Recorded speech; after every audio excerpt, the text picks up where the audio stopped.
모임 시작하겠습니다. 지난주부터 이제 우리가 누가복음을 시작을 했는데요. 지난주에 서러운 부분, 누가가 어떤 사람인지, 그 다음에 누가와 사도행전 두 권을 누가가 기록을 했을 때 그 상황들을 말씀을 드렸고, 오늘은 이제 누가의 독특한 시선을 말씀을 나누려고 합니다. 아니, 누가복음 1장 1절부터 4절을 제가 목소리가 안 좋아서 성우 빰빰치는 목소리를 가지신 홍순희 자매님한테 부탁을 했습니다. 자, 순희 자매님이 1절부터 4절을 읽어주시겠습니다. 네, 안녕하세요. 함께하게 돼서 감사합니다. 반갑습니다. 우리 중에 이루어진 사실에 대하여 처음부터 목격자와 말씀에 일꾼된 자들이 전하여 준 그대로 내력을 조술하려고 붓을 든 사람이 많은지라 그 모든 일을 근원부터 자세히 미루어 살핀 나도 데오빌로 각하에게 차례대로 써보내는 것이 좋은 줄 알았노니 이는 각하가 알고 있는 바를 더 확실하게 하려 함이로라. 아멘. 아멘. 네, 세 번역으로 읽어주셨습니다. 우리 중에 이루어진 사실, 예, 그 사실로 인해서 말씀에 대한 목격자가 되고 말씀의 일꾼들로부터 전해받은 누가가, 그러니까 누가도 목격자는 아니죠. 예, 말씀의 일꾼도 아니었습니다. 그들로 인해서 전해받은 누가가 예, 자기가 전해받은 그 내용을 다시 정리해서 그 여기 이제 그 데오빌로라는 개인이 아니고 데오빌로들에게, 그러니까 하나님의 사랑을 받는 경건한 사람들에게 자기가 받은 이 내용을 전하려고 자기도 붓을 들었다, 이 얘기를 지금 하고 있는 거죠. 그 누가의 독특한 그 시선으로 인해서 그 목격자들 이런 표현이라든지 좋은 줄 알았노니 이런 표현들은 다른 서신에 없는, 신약 성경에 전혀 없는 그런 표현들을 지금 쓰고 있는 것입니다. 그 누가복음을 이렇게 준비하면서 우리가 바로 이 누가가 처한 자리에서 교회 생활을 하고 있구나 하는 생각이 들었어요.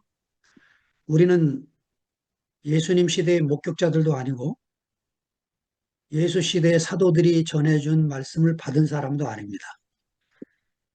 그런데 우리가 교회 생활하면서 어떤 사실을 만났고 어떤 복음을 듣게 됐어요. 근데 그것이 우리에게 아주 중요한 것이 됐고 소중한 것이 됐습니다.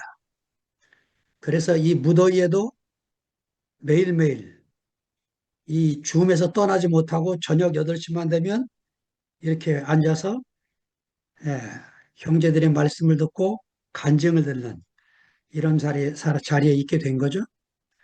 이렇게 해서 누가복음에 쓴 것처럼 예수를 점점 알아가게 되고 누가가 사도행전에 쓴 것처럼 교회가 어떻게 생명의 성령으로 인해서 흘러가게 되는지를 우리도 경험하며 살게 된 그런 이야기들을 우리가 나누고 있는 중입니다. 제가 교회 생활하면서 최성윤 누님의 간증이 제 안에 아주 깊이 그 각인이 돼서 교회 생활에 도움이 됐는데요. 그분이 제주도에 계실 때 제가 놀러 갔습니다. 그랬더니 아침 산책을 하시면서 이런 간증을 하셨어요. 자기 남편이 이제 목사로서 복음을 전하는데 형제들이 어떤 무엇을 보고 만지게 돼서 자기 남편의 말씀에 은혜를 받고 그 목사님은 하나님의 아들이고 목사님은 그리스도십니다. 이렇게 막 간증하고 절하는 거 보면서 큰일 났다는 생각이 들었다는 거죠. 내 남편이 드디어 이단이 돼 가는구나 하고 걱정을 하다가 몇 년이 흘러서 이 최성윤 누님한테도 말씀이 들리기 시작을 했고, 아, 내가 남편을 사람으로 보는 게 아니고 하나님 말씀을 전하는 그 인격으로 봐야 되는구나 하면서 자기가 그리스도를 보고 만지게 됐기 때문에 너무 기뻤대요.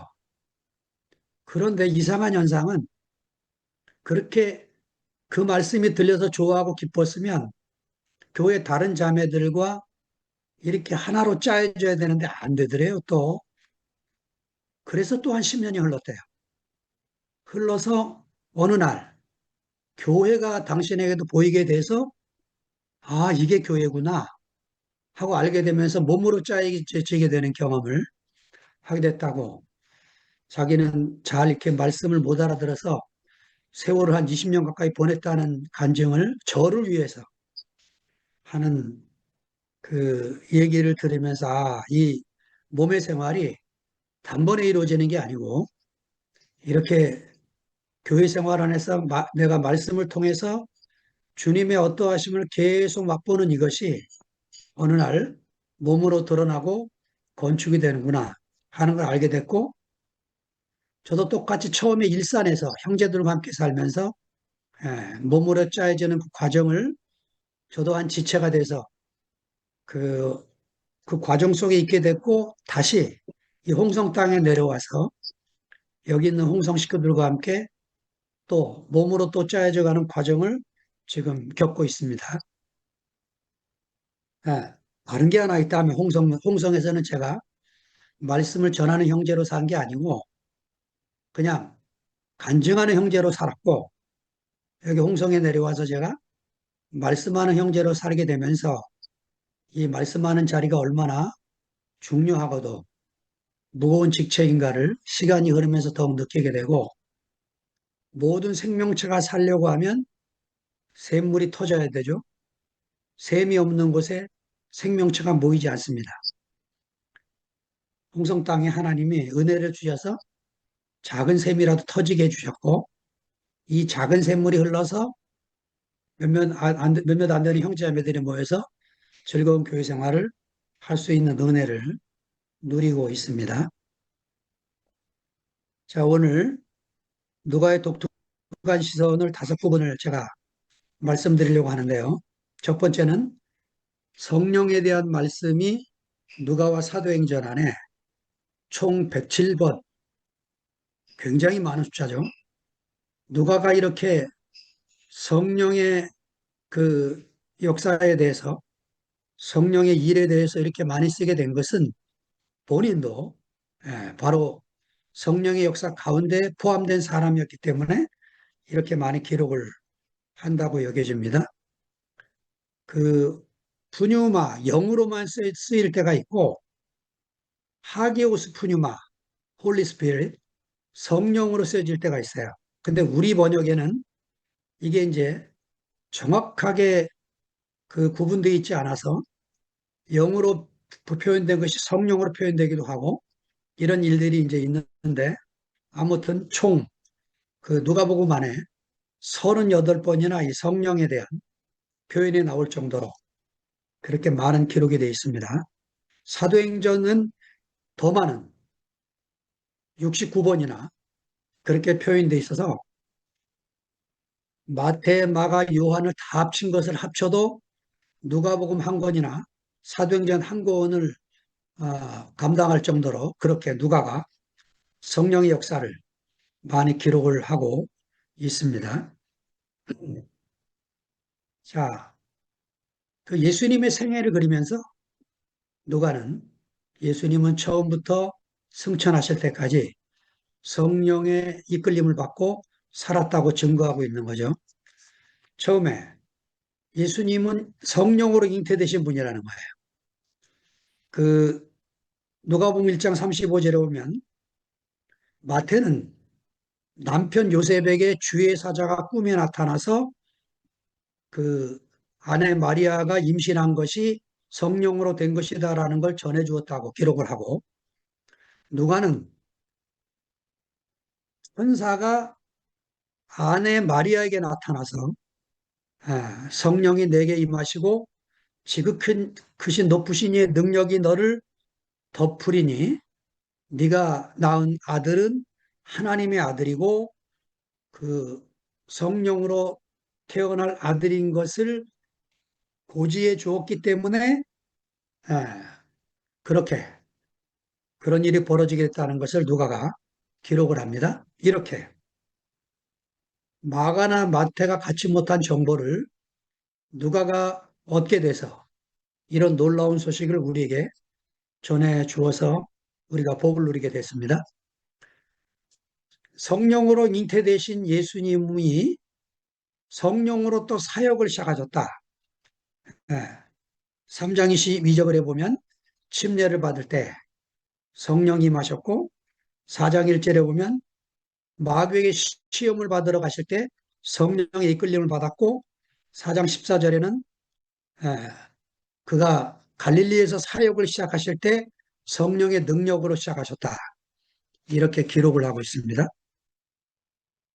그리고 누가복음에만 기록되어 있는 내용인데 마지막으로 예수님이 승천하실 때 성령을 약속하시며 승천하셨다.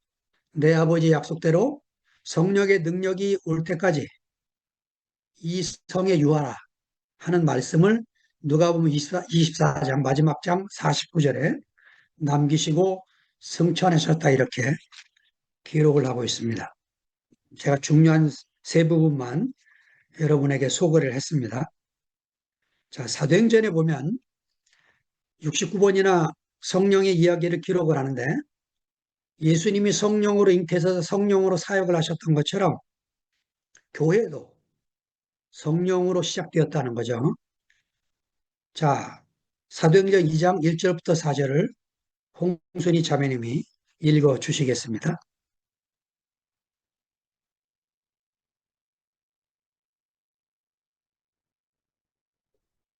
마이크 마이크 켜야 저 돼요. 꺼놨거든요. 마이크 켜야 됩니다.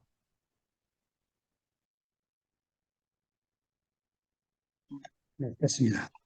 네, 오순절 날이 이미 이름에 그들이 다 같이 한 곳에 모였더니 호련히 하늘로부터 급하고 강한 바람 같은 소리가 있어 그들이 앉은 온 집에 가득하며 마치 불의 혀처럼 갈라지는 것들이 그들에게 보여 각 사람 위에 하나씩 임하여 있더니 그들이 다 성령의 충만함을 받고 성령이 말하게 하심을 따라 다른 언어들로 말하기를 시작하니라. 아멘. 네, 자, 아멘. 교회 시작이 왜 오순절이냐는 거예요.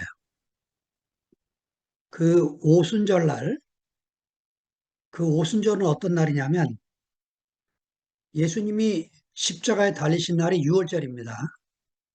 그리고 6월절 다음 날이 무교절이죠. 예수님이 무덤에 들어가셨습니다. 무교절 다음 날부터 3일째, 6월절 3일째 되는 무교절 다음 날이 이삭, 첫 이삭 한 단을 제물로 드리는 그날 부활하신 거예요. 그날부터 7일 안식일이 7번 지난 다음 날이 50일째죠. 이게 오순절입니다. 제7일 안식일이 7번째 지난 다음 날. 예, 이 오순절 날은 맥추절이라고도 부르기도 하고 77이 49, 칠칠절이라고도 부르기도 하는 거죠. 이렇게 해서 첫 단으로 하나님께 드려진 예수의 생명이 오순절 날 하나님 나라의 백성을 단체로 추수하는 그런 날이 되었다는 거죠. 자, 누가복음 4장에서 누가가 예수님의 사역의 시작을 희년의 선포로 소개했던 것처럼 사도행전 2장에서 또 다른 희년, 누가는 지금 교회의 시작은 또 다른 희년이다. 이렇게 사도행전 2장 안에서 성령의 시작으로 교회가 시작된 것은 우리 안에 모든 빚을 탕감하고 노예를 해방시켜주고 잃어버린 땅을 되찾는 이런 일이 교회 안에서 다시 시작됐다. 이것을 보여주고 있는 거죠. 자, 그러면 이방 선교의 시작은 또 어떻게 된 걸까요? 사도행전 13장 2절 3절을 순희 자매님이 마이크 키시고 읽어주시기 바랍니다.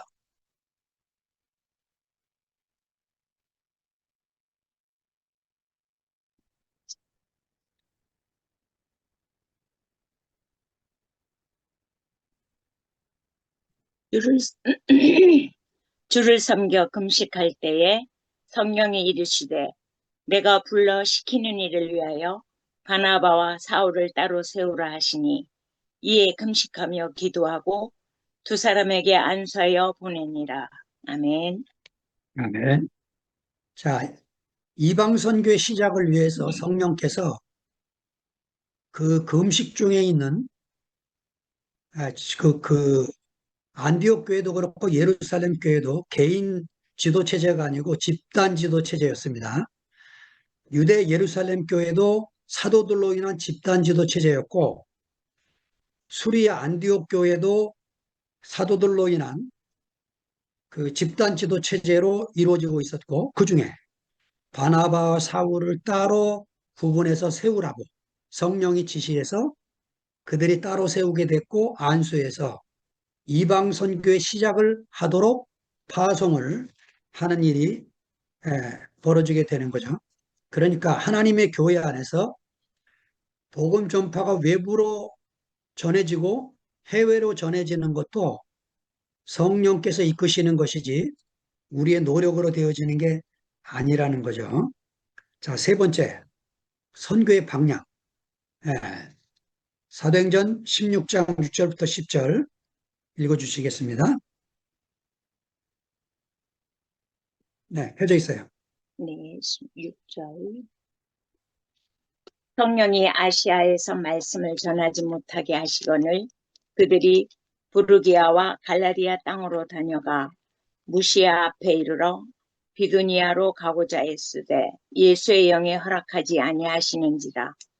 무시아를 지나 드로아로 내려갔는데 밤에 환상이 바울에게 보이니 마게도냐 사람 하나가 서서 그에게 청하여 이르되 마게도냐로 건너와서 우리를 도우라 하거늘 바울이 그 환상을 보았을 때 우리가 곧 마게도냐로 떠나기를 힘쓰니 이는 하나님이 저 사람들에게 복음을 전하라 하고 우리를 부르신 줄로 인정함이로라. 아멘. 아멘. 자, 바울의 선교의 방향은 아시아, 지금의 아시아가 아니고 소아시아입니다. 갈라디아 지방 근처에 있는 소아시아. 이게 이제 바울이 동쪽으로 가려고 했죠. 이쪽으로 계속 오다 보면 우리까지 도착이 될 뻔했어요. 근데 바울이 동쪽으로 가려고 하는 것을 성령이 막으십니다. 그리고는 바울을 드로아까지 내려가게 해서 서쪽으로.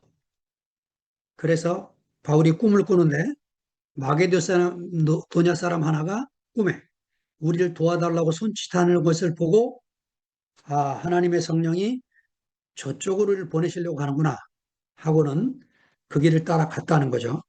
자, 그러니까 선교의 방향도 성령이 이끄신 대로 갔다는 거죠.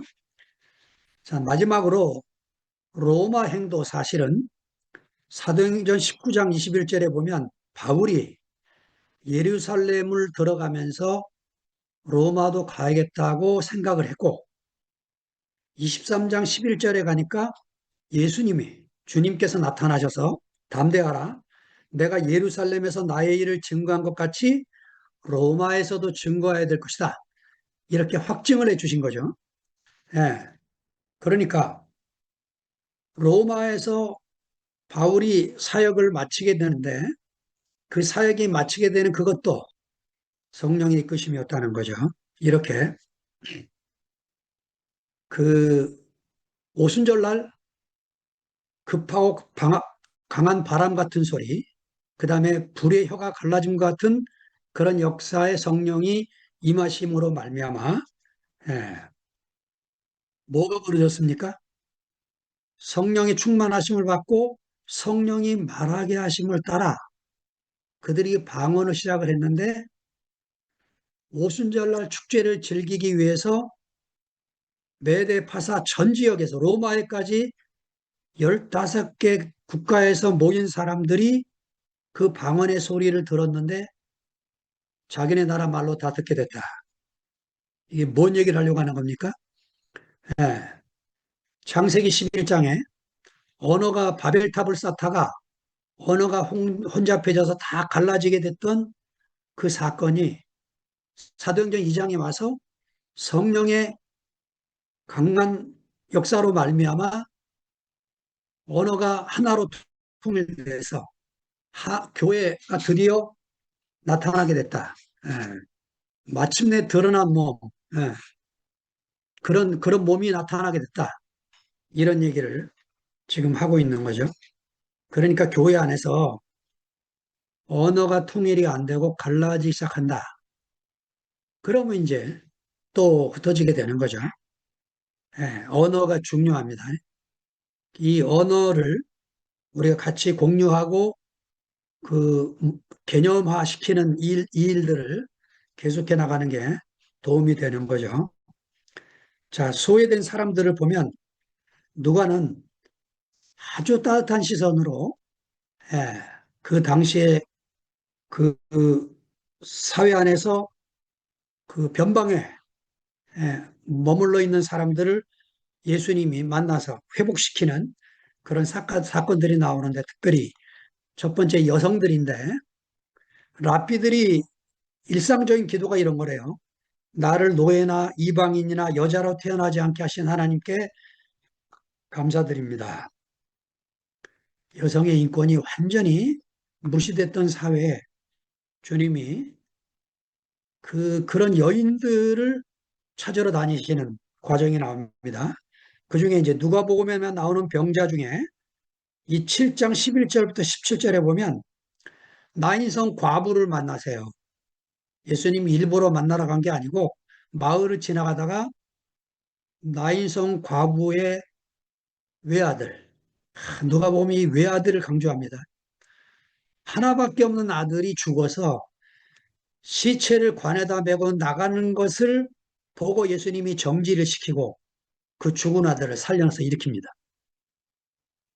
그 다음 13장 10절에 17절에 보면 18년 동안 귀신이 들려서 꼬부라진 여인이 나와요.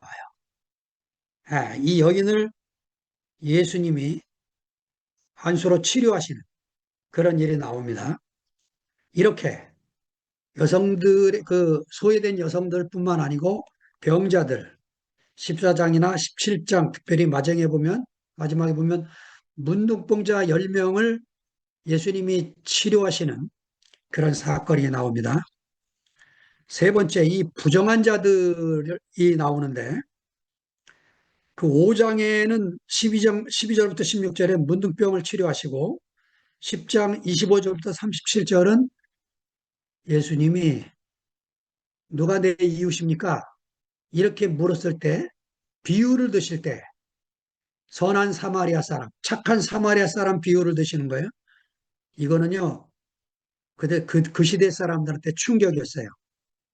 이 사마리아 사람들은 부정해서 만나지도 않고 식사도 안 하는 이 사람을 비유 속에 아주 착한 사마리아 사람으로 예수님이 들고 있는 거죠. 15장 1, 2절은 세리 죄인들을 말하는데 특별히 누가복음을 들어가자마자 2장에 천사가 구주의 탄생의 소식을 누구한테 전하느냐? 목자들에게 전해요. 아무한테도 안 전합니다. 이거 누가 아주 놀라운 복된 소식이에요. 예. 들에서 양을 치는 목자를 찾아가서 천사들이 구주가 탄생했다. 하늘에서는 기쁨이고 땅에서는 평화의 복된 소식이 들리게 됐다. 이거를 전해주니까 목자들이 놀래서 찾아가서 경배하게 되는 거죠. 왜 목자들이 부정한 줄 아세요? 양치는 목자들은 안식일을 지킬 수가 없어요. 그래서 부정한 직종에서 일하는 세리나 죄인들과 같이 취급을 당한 것입니다. 누가는 이런 사람들에 대한 관심을 갖고 복음서를 기록을 하고 있는 거죠. 마지막으로 이 가난한 자들에 대한 기록인데, 예, 1장에 보면 마리아의 창가가 나옵니다. 거기에 가난한 자를 공수로 돌리지 않는 하나님이 축복하셔서 배불리게 하시는 그런 노래가 나오고, 2장 22절부터 24절은 특별히 요셉과 마리아 부부가 아들 예수를 할례를 받게 하기 위해서 난지 8일 만에 성전에 갔는데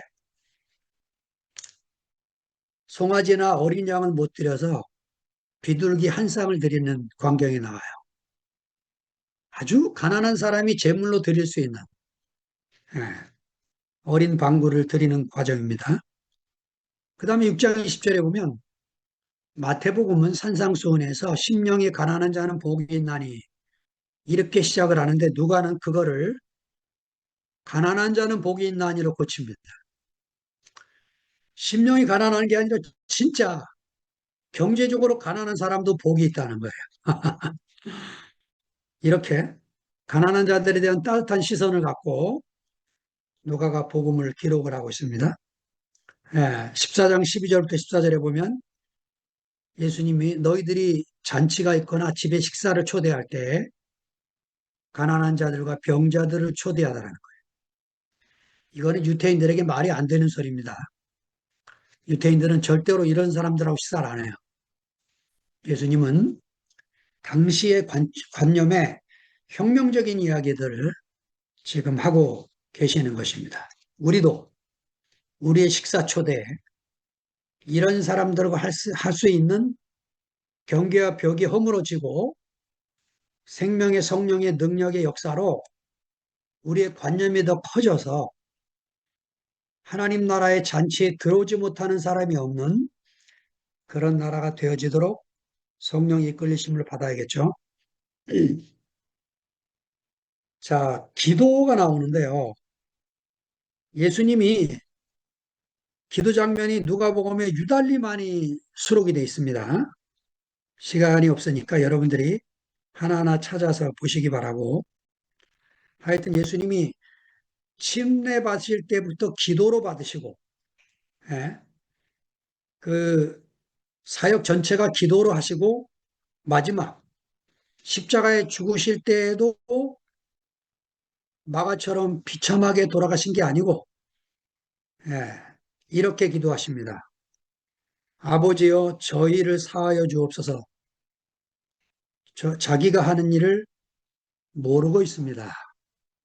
이렇게 그들의 잘못을 그들에게 돌리지 않고 하나님이 용서해 주시기를 우리를 위해서 기도하시는 광경이 나오고, 46절에 보면 내 영혼을 아버지의 손에 부탁합니다. 자기 인생 전체를 하나님께 의탁하고 시작하셨지만 그 마지막 자리에서도 이제 자기 영혼마저 하나님의 손에 의탁하고 가시는 주님의 기도가 나오는 것을 보면, 우리가 우리의 필요에 대한 기도가 다 끝난 사람들이지만 하나님 나라 사역에 있어서 우리가 기도 없이 할 수 있는 게 없다는 것을 예수님의 삶을 통해서 보게 됩니다. 자, 네 번째, 영광의 복음 읽겠습니다. 마가와 바울의 관점과 달리 누가는 예수의 죽음을 다른 관점에서 해석하려는 시도를 하고 있습니다. 누가 문서 속에서 십자가의 고난이 영광의 시작으로 발전되는 과정을 보여주고 있습니다. 고난도 십자가에 달려서 고난을 받을 것도 주님이 말씀하시지만 그것으로 끝나는 게 아니고, 영광으로 발전되어 가는 과정을 보여주는 것을 보면 교회 안에 예수의 이야기가 점점 이렇게 자라는 과정을 사복음서 안에서 우리가 보게 되는 거죠. 자, 마가는, 복음서에 제일 처음 기록한 마가는 예수님을 소개할 때 30살부터 소개하잖아요. 그 뒤에 쓴 마태는 예수님의 출생부터 기록을 합니다. 누가는 예수님이 마리아의 몸에서 임신할 때부터 시작을 해요. 이러면서 고난의 복음이 영광의 복음으로 조금씩 전환돼 갑니다. 요한은 아예 태초부터 시작을 해서 예수님의 십자가가 고난이 아니고 그 자체가 영광이라는 것을 복음서를 기록을 합니다. 1장 14절에 우리가 잘 아는 말씀이 육신이 되어 우리 가운데 거하심에 우리가 그 영광을 보니 아버지의 독생자의 영광이요 은혜와 실제가 충만했다. 네. 그분이 가신 그 길 전체가 영광의 길이었다고 요한이 완성된 복음을 표현하고 있는 것입니다. 그래서 누가복음서에서 고난에서 그 영광으로 가는 길로 가게 하신 그 복음이 사도행전에서 예수님의 죽음보다 부활을 강조하고 있는 이런 사도행전을 기록을 하게 됩니다.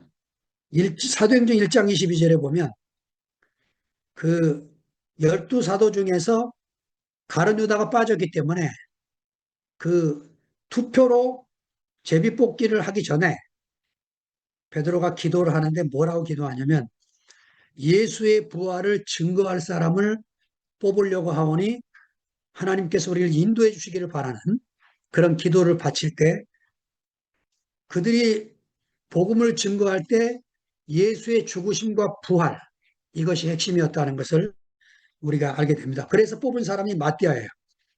마띠아가 12사도 중에 한 사람으로 들어갑니다. 4장 33절도 사도들이 예수의 부활을 증거하는 사도들로 나타나고 10장 39절에 40절에 보면 백부장 고넬료의 집에서 베드로 가서 설교할 때 예, 바로 이 예수의 죽으심과 부활을 이야기하게 되는 거죠. 자, 사도행전에 바울의 설교가 두 번 나오는데 이 13장 29절에 30절은 안디옥 회당에서 비시디아 안디옥입니다. 안디옥이 두 군데가 있어요. 바울을 선교사로 파송한 교회는 수리아 안디옥이고 지금 시리아죠. 예, 지금 이 바울이 회당에서 설교하고 있는 이 안디옥은 비시디아 안디옥입니다. 다 터키 지방에 지금의 터키 지방에 있는 마을이에요. 거기서 설교할 때 바울이 설교하면서 예수님의 부활을 증거하고 17장 31절부터 32절도 아테네에 있는 바고에서 설교할 때 예수님의 부활을 증거하는데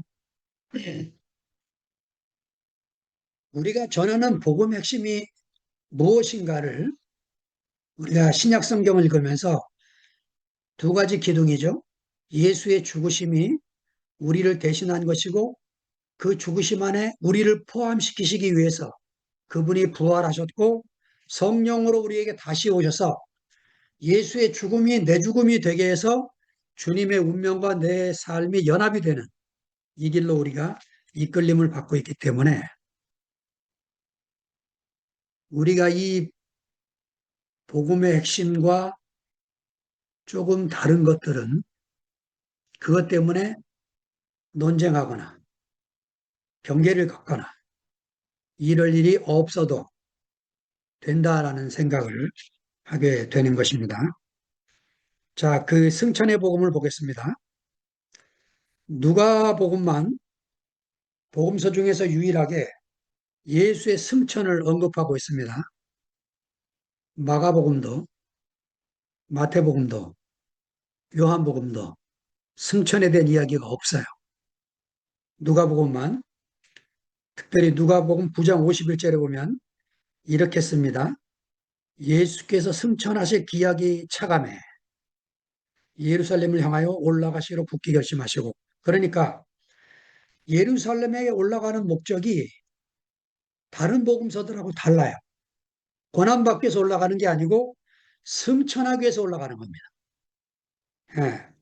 그 마치 그 무슨 승천 시간표를 예약해 놓고 예루살렘 정거장에 그 시간표에 맞춰서 가야만 되는 이런 식의 표현을 하고 있는 거예요. 예, 누가에게는 이 승천의 복음이 매우 중요했습니다. 자, 그래서 그 예수님이 누가복음 안에서 어떻게 그려지고 있느냐? 예수는 높이 들려 올리신 분이고 땅에는 계시지 않지만 성령으로 지상에 다시 나타나시는 분으로 그렇게 누가복음과 사도행전 안에 기록을 하고 있는 거죠. 자, 그래서 제가 오늘 말씀을 준비하면서 여러분과 나누고 싶은 마지막 구절은 고린도전서 2장 4절에서 5절입니다. 제가 고린도전서 2장 4, 5절을 읽겠습니다. 바울이 고린도 형제들에게 자신의 사도권을 인정하지 않고 그 바울파, 게바파, 아볼로파로 갈라지고 있는 고린도 형제들에게 십자가 안에서 우리가 십자가 밖에는 우리를 하나로 되게 할 것이 없다 하는 얘기를 하면서 이렇게 말합니다. 내 말과 내 전도함이 지혜에 권하는 말로 하지 아니하고 다만 성령의 나타남과 능력으로 하여. 왜 성령의 나타남과 능력으로만 했습니까, 바울이? 이유가 있어요. 너희 믿음이 사람의 지혜에 있지 아니하고 다만 하나님의 능력에 있게 하기 위해서 바울이 누구보다 학문을 많이 닦은 사람임에도 불구하고 사람의 지혜에 두지 않고 성령의 나타남과 능력으로만 복음을 전했다. 이 얘기를 하고 있는 거죠. 자, 그래서 우리가 어떤 사람 안에서 그리스도의 인격을 맛보았기 때문에 이런 흩어지고 나눠지는 과정 속에서도 우리가 남아서 이 놀라운 성령의 생명의 복음을 서로 나누면서 예, 하나님 나라의 잔치를 누리고 있습니다. 우리가 흩어지게 된 건 한 가지밖에 없어요. 복음을 표현하는데 다른 표현이 하나 나왔어요. 그것도 우리가 그분을 통해서 은혜를 받은 그분의 입에서 나왔기 때문에 우리가 몇 년 동안을 저게 무슨 말씀이신가를 알아듣기 위해서 집중하고 노력을 하고 그것을 소화시키려고 애를 쓰게 됐습니다. 그런데 갑자기 이제 말이 더 세졌어요. 그분은 부정적인 말을 잘 안 하시는 분이기 때문에 긍정적인 언어로 표현하셨죠. 이 말만 해라. 이 말을 계속해라. 이렇게 주장하기 시작하면서 그 말을 저도 연습을 몇 번을 해봤는데 그것이 생명 안에서 나오질 않기 때문에 그 말로 기쁨에 찬 우리 막내딸과 교회 안에서 갈라지는 일이 벌어지게 됐어요. 아주 슬픈 이야기입니다. 지금도 그들이 제가 그 참여하기를 원하고 지난달에 이경락 형제의 딸이 결혼해서 서울교회 형제들을 만나고 왔지만은 같이 식탁에서 밥을 먹지 못하는 게 안타까웠어요. 그, 예, 왜냐하면 그 말이 틀려서가 아닙니다. 십자가에서 못 박혀서 내려오지 못하고 죽은 예수 얼마든지 잘 소환 안 되지만 함께 할 수 있어요. 문제가 뭐냐. 점점 완악해지는 거예요. 점점 벽이 생기고 점점 달라지게 되는 겁니다. 예. 오늘 서울교회에서 한 형제가 답답해서 좋은 글 하나를 올렸어요. 제가 전혀 반응이 없다가 몇 년 만에 처음으로 제가 으뜸표 하나를 찍어줬어요. 그렇게만 말해주면 저도 서울교회 간다 이거예요. 근데 이 형제는 내몰리고 있는 형제입니다. 답답해서 올린 거예요. 답답해서. 자, 우리 투표에 안에서 복음 안에서 연합이 더 잘 살고 있습니다. 그런데 제가 염려스러워서 말씀드리는 거예요. 정반대의 현상. 내가 받은 은혜가 너무 깊고 깨달음이 좋아서 우리 투표임에서는 이런 표현은 안 했으면 좋겠습니다. 그런데 그 말이 예수 그리스도의 죽으심과 부활에 관계된 거라면 우리가 신랄하게 토론을 하고 논쟁을 해서 우리가 갖고 있는 이 복음을 변절시키지 않도록 노력해야 됩니다. 그런데 그것이 아니라면, 그리고 우리가 잘 쓰지 않는 용어가 성경에 기록되고 있다면 그것을 막을 일은 없죠. 왜냐? 그건 아직 우리가 경험하지 못해서 모르는 부분이기 때문에 이미 경험한 사람들이 이야기를 잘 듣고 저렇게 또 하나님이 역사하시는구나 하는 것을 우리가 아멘으로 받아들여서 우리의 폭이 더 넓어지고 지경이 더 커져서 예, 온 세상에 이 복음이 전파되는데 성령의 나타남과 능력이 계속 증거되기를 간절히 소망합니다. 주님을 찬양합니다.